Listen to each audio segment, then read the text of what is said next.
This is all the hype these last few days. Every single outlet was talking about this. Every single political commentator reacted to this. And I'm sure Tim Pool and my brother will talk about this tomorrow. But this here reads, President Prime Minister Benjamin Netanyahu over escalation in Lebanon in an expletive-laden call on Monday.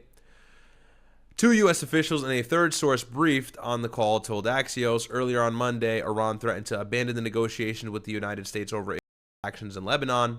On the call, Trump called Netanyahu crazy and accused him of ingratitude, according to one of the two sources, or according to two of the sources. He also put the brakes on Israel's plan to strike Beirut, which is crazy. One U.S. official said Trump told Netanyahu that following through on his threats to bomb the Lebanese capital would further isolate around the world. You don't say, Captain Obvious here. Two of the sources said Trump claimed he'd help to keep Netanyahu out of jail, a reference to his support during Netanyahu's corruption trial. Summarizing Trump's remarks to Netanyahu, the U.S. official said, "You're crazy. You would be in prison if it weren't for me. I'm saving your ass. Everybody hates you now. Everybody hates Israel because of this." It's like, bro, whoa. A second source briefed in the call said Trump was pissed and at one point yelled at Netanyahu, "What the fuck are you doing?" You can't control him. You can't control him, Mr. President. Hey, this guy has been doing things to isolate Israel around the world for 3 years now. It's not just the last few days of bombing Lebanon and increasing their campaign. It's been since Gaza. Hello? What, you're now magically waking up to the problem of Israel? OSS Small says, 07, bro, keep going, Riyadh. Also hit that like button and get the engagement up for Riyadh. Thank you so much, OSS Small member for 2 months. Shout out to you, bro. Yeah, so it's like, you know, it blockades food from Gaza. It starves Palestinians. Half of the strip is like under 18 or 18 or younger. Donald Trump says, well, you know, it's complicated. Now he's messing up your peace deal. Now it's like you're reprimanding him. And it's like, who knows what the ploy is out of the White House. Maybe they want to make it seem like Trump is controlling something here. They want to make it seem like the war in Lebanon is about to stop so they can have a chance at peace with Iran or a ceasefire, right? But it's like, oh, now he's pissed. This is just so funny because if you've been paying attention to the situation since 2023, it's like it's a little too late for this, Mr. Donald Trump. It's a little too late to be mad. You should have told Netanyahu he was crazy back in 2023 when he was bombing the shit out of children for no good reason. And saying Hamas was hiding under hospitals, Hamas was hiding in houses, Hamas was everywhere. Hamas, Hamas, Hamas, Hamas, Hamas, Hamas. You know, intercepts the Gaza flotilla meant to supply aid to starving Palestinians without much things, and says, oh, they're going to bring weapons to Hamas. It's always Hamas. Did you remember that? We spoke about that story about 3 or 4 weeks ago. You never asked them what the fuck they're doing until they're messing up your ceasefire, huh? Now it matters. Interesting. Interesting. So, anyways, the U.S. official said Trump knew Hezbollah had been shooting at Israel and that it needed to defend itself. Yeah, sure. But it felt in recent days that Netanyahu was escalating in a disproportionate way. It's not in recent days that he's been escalating disproportionately. That's been forever. In addition to the threats on Beirut, Israel has been expanding its ground operation in southern Lebanon. Another U.S. official said Trump was concerned by the fact that it had killed so many civilians in Lebanon and objected to the knocking down buildings to take out a single Hezbollah commander. This is what they do. They will bomb a village. They will bomb a block. They will bomb a school if it means killing one guy who's not even that important. He's like remotely important to Hezbollah. This is what we did in the beginning of the war against Iran. We hit a school, killed north of like 170 children, and Donald Trump sat proud on Air Force One and said, well, I don't think that was us. I don't know who that was. That might have been Iran. He says Iran hit their own people. Iran bombed their own school so they can have a greater reason to attack the United States. Hey, buddy, you killed their supreme leader. They don't need to build up any more of a case to attack you. They have a strong enough case already. Why would they bomb their own school? Pete Hegseth is behind him, biting his nails. Like, why would the president say that? And then intelligence comes out and says, yeah, we had faulty intelligence. It was a U.S. Tomahawk missile that bombed that school. And this is like what the U.S. joint strikes always look like.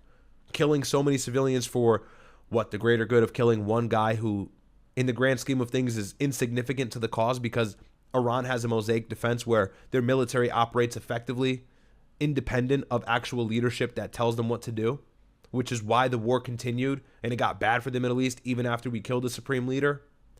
So what does carpet bombing people do? Nothing to actually weaken the regime you're fighting, like Hezbollah or Iran. But this is what they do. They don't care. And at any cost, if it gets intelligence, if the Mossad gets a hint that some guy is in some place, they're going to bomb the whole place if it means killing that one person. This is what they have been known for. This has been the situation in Gaza, like no surprise there. Right?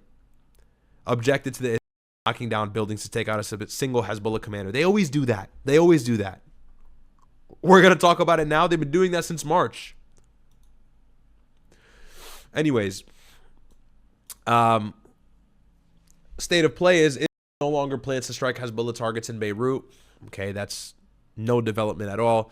And an official told Axios, between the lines, Trump and Netanyahu have had several tense calls in the past, but have still coordinated closely on Iran and other issues. One official said this is one of Trump's worst calls with Netanyahu since he returned to office. Trump's anger appeared to be driven by the fact that Netanyahu's decision to escalate in Lebanon was threatening to implode his negotiations with Iran. After the call, Trump posted on Truth Social that the Iran talks were continuing at a rapid pace. Yeah, sure. Netanyahu released a statement after the call saying he told Trump that Israel would attack targets in Beirut if Hezbollah did not stop attacking Israel, and that in the meantime it would continue its operations in southern Lebanon. Our position remains the same, Netanyahu wrote. The second U.S. official claimed that in reality Trump had steamrolled Netanyahu on the call. Bibi said, okay, just make sure everything is taken care of, according to the official. Netanyahu's office did not respond to a request for comment, and that's pretty much it. And then it talks about the memorandum of agreement between the United States and Iran and its ongoing changes. But, we're not making progress, to say the least, okay? We are not making progress. It has made the most progress that it has made in a long time in covering ground in southern Lebanon and taking back what they believe to be theirs. They're not going to stop because big, scary Donald Trump calls them and says to stop. What do you think? Donald Trump is that strong and powerful against the lobby? He worked with them to unseat Thomas Massie. He worked with them to revoke free speech rights and kick out visa students to talk about Palestine. Like, he works with them on everything. He worked with them so closely, he bombed Iran. He's sending people to die in Iran. 50,000 troops are on the edge of their seat waiting to potentially enter a ground invasion in Iran, or get on a Navy destroyer and enter the Strait of Hormuz or the Persian Gulf. So it's like, what is this? What does this phone call really mean? Ooh, Trump's fighting back. Trump's putting Bibi in his place. This is all a ruse. This is all a ploy to make you think Trump is doing something. Trump ain't doing shit, okay? Trump was doing something. Strikes would have stopped on April 7th. When the ceasefire really started. Don't be stupid, right? It is based, right? Like, it is based. Like, I could imagine Trump on the phone with Netanyahu like, what the hell are you doing? You f*** everything up. Mr. President. All right, I'm like totally, completely just being a clown, but it is pretty funny to think about. You f*** crazy. You f*** crazy, Bibi. You're making it hard for me. You're making it so hard. All the Democrats are attacking me. My approval rating's dropping. Netanyahu's like, but Mr. President, Hezbollah, the terrorist regime, they're not regulated. They're not regulated. I'm brain rotting. Yeah, so that's that, and Trump said something on Truth Social, so I suppose we can go ahead and give that a read, even though it's probably going to be headache-inducing. We'll go ahead and take a look at what Trump put on Truth Social in regards to his control over the situation in Lebanon, because I think he posted something, but it's like, who even cares anymore? Everything he puts on Truth Social is just slop and bull.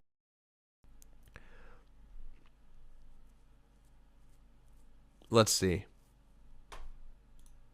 So, fake news reports that the Islamic Republic of Iran and the USA stopped speaking a few days ago are false and erroneous. The conversations between us have been going on continuously, including 4 days ago, 3 days ago, 2 days ago, 1 day ago, and today. Okay, bro had to say that. That way you could just say it for the last 5 days. Holy dummy. Where they lead, no one ever knows. One never knows, but as I told Iran, it's time. one way or another for you to make a deal. You've been doing this for 47 years. They cannot be allowed to go on any longer. All right, bro. You said you were going to bomb their power plants like 3 years ago. What are you going to do? You going to stand on business or not? You start to get tired of all the bragging. You start to get tired of all the empty threats. It's like, shut up. Every day it's the same thing. And honestly, it's gotten to the point where, like, I go live and I'm like, damn, I'm just going to have to tell you guys the same exact story. It's the same thing over and over again. And to me, that shows we don't really want to end the conflict, because if we wanted to, we would have made it happen. Xbox is Dead sent a super chat in. Thank you so much. He said, what would you grade Trump's second term worse than the first?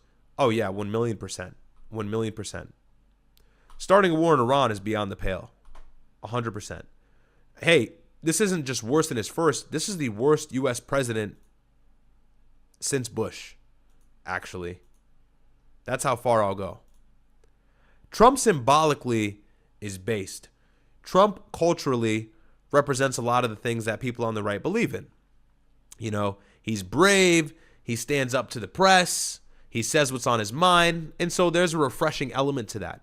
But overall, he's cucked by Israel far worse than every other president has been in the last 10 or 15 years. That's just the facts. And I spoke about that and went into detail on it on a couple streams ago. So, yeah. But, yeah, we'll go into the Cory Booker and Marco Rubio fight at Capitol Hill. We'll go over some of that. This will be juicy. This will be fun. But, yeah, Trump calling Netanyahu crazy, huh? You crazy, you crazy. It's good stuff. It's good stuff. But it's all bull. It's all bull. He has no control over anything. He controls nothing. Nothing. Okay? Anyways,